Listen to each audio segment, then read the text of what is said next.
इस वक्त की बड़ी खबर आ रही है। धनवार सीट पर कांटे की टक्कर है। जेएमएम नहीं हटाएगा अपना उम्मीदवार। सीपीआईएमएल ने पिछले दिनों जेएमएम को धनवार सीट दी थी। कैंडिडेट हटाने को लेकर अल्टीमेटम दिया, नहीं तो राज्य में अलग लड़ने का ऐलान कर दिया था। इस वक्त की बड़ी खबर आपको बता रहे हैं सूत्रों के हवाले से। जेएमएम नहीं हटाएगा अपना उम्मीदवार। सीपीआईएमएल ने पिछले दिनों जेएमएम को धनवार सीट से कैंडिडेट हटाने का अल्टीमेटम दिया, नहीं तो राज्य में अलग लड़ने का ऐलान भी किया था। और इसी मद्देनजर ये बड़ी खबर आ रही है कि सीपीआईएमएल और जेएमएम दोनों के ही अपने अपने जो प्रत्याशी हैं वो चुनावी रणभूमि में रहेंगे। और इसी को लेकर एक तरफ जहां सीपीआईएमएल की तरफ से अल्टीमेटम दिया गया था, लेकिन उस अल्टीमेटम के बावजूद जेएमएम ने अपने प्रत्याशी को बनाए रखने का ऐलान किया है।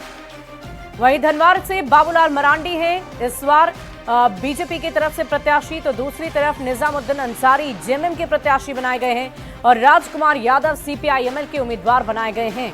तो ये लड़ाई कांटे की टक्कर की होने वाली है और सभी प्रत्याशी अपनी दावेदारी कर रहे हैं। और रांची से एक और बड़ी खबर का रुख करेंगे। पीएम मोदी और अमित शाह झारखंड दौरे पर आएंगे। 4 नवंबर को चाईबासा आएंगे पीएम मोदी। चाईबासा में जनसभा को संबोधित करेंगे। अमित शाह की 3 नवंबर को चुनावी जनसभा होनी है। बरकट्टा में चुनावी जनसभा को संबोधित करेंगे। इस वक्त की बड़ी खबर आपको बता रहे हैं। और आपको बता दें कि पहले से ही स्टार प्रचारकों की लिस्ट तैयार की जा चुकी थी, जिसमें सबसे पहला नाम देश के प्रधानमंत्री नरेंद्र मोदी का था। गृह मंत्री अमित शाह, राजनाथ सिंह, इसके अलावा कई राज्यों के मुख्यमंत्री भी चुनावी रणभूमि में प्रचार प्रसार के लिए उतरेंगे। को गढ़वा में ऐतिहासिक दिन, ऐतिहासिक क्षण और ऐतिहासिक पल भी आने वाला है। दुनिया के सर्वाधिक लोकप्रिय नेता, भारत के यशस्वी प्रधानमंत्री गढ़वा में आने वाले हैं और पांचजन्य जो फूका जा चुका है चुनाव का, उसमें हम सब लोगों को ऊर्जा देने का वो काम करेंगे। तो देख रहे हैं सामने एक चेतना फील्ड है, ब्लॉक हेडक्वार्टर से डिस्ट्रिक्ट हेडक्वार्टर 8 किलोमीटर की दूरी पर है, 7-8 किलोमीटर। वही हम लोग देखने आए। हम एसपी साहब, पूरी टीम, हमारे मजिस्ट्रेट, पुलिस ऑफिसर सारे हम लोग आए हैं। कहाँ कैसे व्यवस्था हो, कैसा प्रोटोकॉल मेंटेन किया जाए, कहाँ हेलीपैड रहेगा, कहाँ मंच रहेगा, क्या रहेगा। प्रधानमंत्री का जो संभावित दौरा 4 तारीख को, जैसा कि पता चल रहा है अलग अलग सूत्रों से, उसी को लेकर के आज पूरा जिला प्रशासन यहाँ पे हम लोग स्थल निरीक्षण करने को आए थे। और सिक्योरिटी पॉइंट ऑफ व्यू से भी हम लोग इसको देख रहे हैं और जो मॉडल कोड ऑफ कंडक्ट को देखते हुए, जो नॉर्म्स है उस सारे को पालन करते हुए और माननीय प्रधानमंत्री के जो प्रोटोकॉल है उसको भी पालन करते हुए हम लोग ये कार्रवाई और ये दौरा पूर्ण करेंगे। झारखंड के चुनावी रण में अब देश के प्रधानमंत्री नरेंद्र मोदी भी कूद पड़े हैं। वे गढ़वा 4 नवंबर को चेतना मैदान में आकर यहां एक जनसमूह को संबोधित करेंगे। इस दौरान प्रमंडल के सभी भाजपा प्रत्याशी मौजूद रहेंगे। इसी को लेकर जो भाजपा के जो राज्यसभा सांसद है दीपक प्रकाश एवं जिला प्रशासन के लोग इसी चेतना मैदान में पहुंचकर आज स्थल का निरीक्षण कर रहे हैं एवं यहाँ पर साफ सफाई अभियान शुरू हो गई है। चंदन कश्यप, न्यूज़ 18 गढ़वा। और 20 नवंबर को झारखंड में दूसरे चरण का विधानसभा चुनाव होगा और इसी को लेकर आज नामांकन की आखिरी तारीख रखी गई है। 30 अक्टूबर को नामांकन पत्रों की स्क्रूटनी की जाएगी, जिसके बाद 1 नवंबर को दोपहर 3 बजे तक प्रत्याशी अपना नाम वापस ले सकते हैं। इस मौके पर तीनों राजनीतिक पार्टी बीजेपी, जेएमएम और कांग्रेस ने अपनी अपनी जीत का दावा करते हुए एक दूसरे पर पलटवार कर दिया है। और पूरी भारतीय जनता पार्टी झारखंड प्रदेश बाबूलाल मरांडी जी प्रदेश अध्यक्ष के नेतृत्व में कृत संकल्पित है प्रदेश की सबसे बृहद सरकार को खाड़ फेंकने के लिए। और हमारे जो बड़े नेता हैं उनका भी लगातार दौरा होगा। तमाम झारखंडी एकजुट है और एक संकल्प के साथ कि माटी का बेटा जिसने लड़ाई लड़ना कबूल किया, झुकना कबूल नहीं किया, वो आदिवासी का बेटा हमारा नेता रहेगा।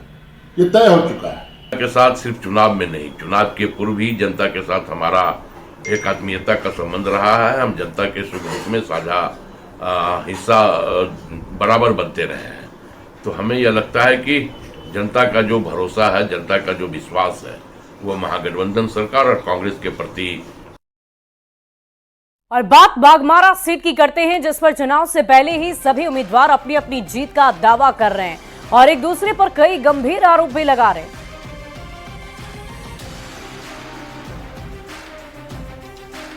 चुनाव जीतना है, हारने के लिए नहीं किए हैं, जीतने के लिए। उनके 25 वर्षों का हमें उनका कार्य को ही लेकर के चुनाव में जा रहे हैं। बेरोजगारी का भरमार है, सारे कोलियरियों में भ्रष्टाचार है, सारे अधिकारियों के पास बिना बाघमारा में जनता की लहर है और बाघमारा की जनता इस बार पूरी तरह से जानती है कि हमको क्या करना है और बाघमारा की जनता सूरज मातो के साथ है। बाघमारा में अगर डर के साए को खत्म करना है तो वहाँ टाइगर को लाना होगा। बाघमारा आज भी डर के साए में है। आज भी जनप्रतिनिधियों के संरक्षण में माफियाएं फलते हैं फूलते हैं और लगातार मजदूरों का दमन दोहन शोषण तमाम जो बीपीसीएल की इकाइयाँ हैं वहाँ पर देखने को मिलता है। तो इस लिहाज से बाघमारा को अगर शोषण से अन्याय से जुल्म से मुक्त होना है तो आज जेल के नेतृत्व को स्वीकार करना है। अब आपको लिट्टीपाड़ा लेकर चलते हैं, जहां कल्पना सोरेन और हेमलाल मुर्मू के मंच पर मंडल मुर्मू भी नजर आए। दरअसल सीएम हेमंत सोरेन के प्रस्तावक मंडल मुर्मू के सवाल पर जेएमएम और बीजेपी के बीच जमकर भिड़ंत हुई थी। गिरिडीह पुलिस ने एक गाड़ी को रोका था, उस पर मंडल मुर्मू सवार थे और बाद में पुलिस ने सभी को छोड़ दिया। इस पर जेएमएम बिफर गए। महासचिव सुप्रियो भट्टाचार्य ने राज्य के मुख्य निर्वाचन पदाधिकारी के रवि कुमार को ही हटाने की मांग कर दी। पार्टी ने एडीजी अभियान संजय आनंद लाटकर और आईजी अभियान अमोल वेणुकांत होमकर को भी तत्काल पदमुक्त करने के लिए कहा। जेएमएम ने चुनाव को साजिशन प्रभावित करने का आरोप लगाया। परिवार है, सभी का सम्मान करते हैं, चर्चा तो होना ही है। इस देश के लिए सिद्धोकार्यों ने बलिदान दिया, उस परिवार का चर्चा नहीं होगी, किसका चर्चा होगा? सब ये बात है। और अब बात बड़कागांव 22 विधानसभा क्षेत्र की करते हैं, जहां उम्मीदवारों के नामांकन पत्रों की जांच तक हो गई है। 28 उम्मीदवारों का नामांकन पत्र सही पाया गया। 30 अक्टूबर को नाम वापसी की अंतिम तारीख है और इसी दिन सभी उम्मीदवारों को सिंबल अलॉट कर दिया जाएगा। सेट में सभी उम्मीदवारों ने नामांकन पत्र भरा था। सभी की स्क्रूटी सभी सेट की हो गई है, जिसमें से कुल उम्मीदवार हमारे 28 थे और सभी 28 उम्मीदवारों का नामांकन पत्र स्वीकृत किया जा चुका है। बड़कागांव विधानसभा क्षेत्र के लिए उम्मीदवारों के नामांकन पत्रों की जांच हो गई है। जांच के बाद 28 नामांकन पत्र सही पाए गए हैं। इनमें प्रमुख नामों की बात करें तो बीजेपी से रोशन लाल चौधरी, कांग्रेस से अंबा प्रसाद, AIMIM से मोहम्मद शमीम, सपा से गोविंद बेदिया, झारखंड पार्टी से मुख्तार अंसारी प्रमुख नाम शामिल है। वैसे जयराम की पार्टी JLKM से बालेश्वर कुमार भी इस मैदान में इन लोगों को टक्कर दे रहे हैं। फिलहाल बात करें तो बड़कागांव 22 विधानसभा क्षेत्र में को वोट डाले जाएंगे और मतों की गिनती 23 नवंबर को की जाएगी। आपको बताना चाहेंगे कि पूरे बड़कागांव विधानसभा क्षेत्र में 3,85,378 मतदाता हैं जो विभिन्न बूथों पर यहां वोट डालेंगे। बीते 15 वर्षों से बड़कागांव विधानसभा क्षेत्र पर कांग्रेस का कब्जा है। पहले योगेंद्र शाह, उसके बाद उनकी पत्नी निर्मला देवी और अब उनकी पुत्री अंबा प्रसाद यहां से 2019 से विधायक है। इससे पूर्व भाजपा का लगातार 3 बार यहां पर लोकनाथ महतो ने परचम फैलाया था। अब देखना होगा कि रोशन चौधरी और अंबा प्रसाद के अलावा किन किन के बीच में यहां पर लड़ाई होती है। जयराम की पार्टी बालेश्वर कुमार उसके उम्मीदवार हैं और यहां से अन्य उम्मीदवार भी जो है इस मुकाबले को चतुष्कोणीय बनाने में लगे हुए हैं। जावेद खान, न्यूज़ 18, रामगढ़। और झारखंड विधानसभा चुनाव को लेकर इस बार गांडेय विधानसभा में मुकाबला रोचक होता हुआ नजर आ रहा है। गांडेय विधानसभा के ग्रामीण इलाकों में मतदाताओं की अलग अलग राय देखने को मिल रही है। माथाडी मोड़ के ग्रामीण चुनाव को लेकर बटे हुए नजर आए और कुछ ग्रामीणों को हेमंत सोरेन का चेहरा पसंद था तो कुछ को बीजेपी का कमल फूल। देखिए और समझिए कि गांडेय विधानसभा क्षेत्र का ग्रामीण इलाकों का मिजाज संवाददाता संजय सिन्हा के साथ।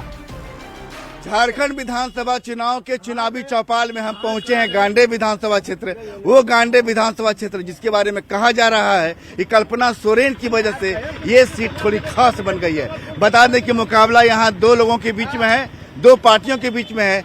बीजेपी से मुनिया देवी हैं तो यहाँ पर जेएमएम प्रत्याशी हैं कल्पना सोरेन। हम इस समय गांडेय विधानसभा क्षेत्र के बहुत ही ग्रामीण इलाके में है। नाम है माथाडी चौक।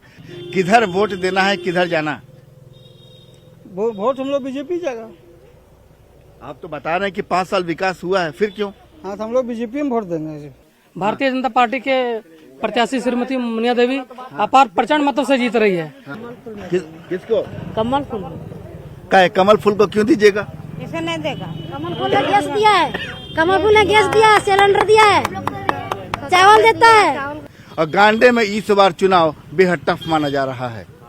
कैमरामैन संजीत तिवारी के साथ संजय कुमार सिन्हा, न्यूज 18, माथाडी चौक, गांडे। तो देखा आपने गांडे की जनता का क्या मिजाज है और उस मिजाज को समझने की कोशिश हमारे संवाददाता ने की है।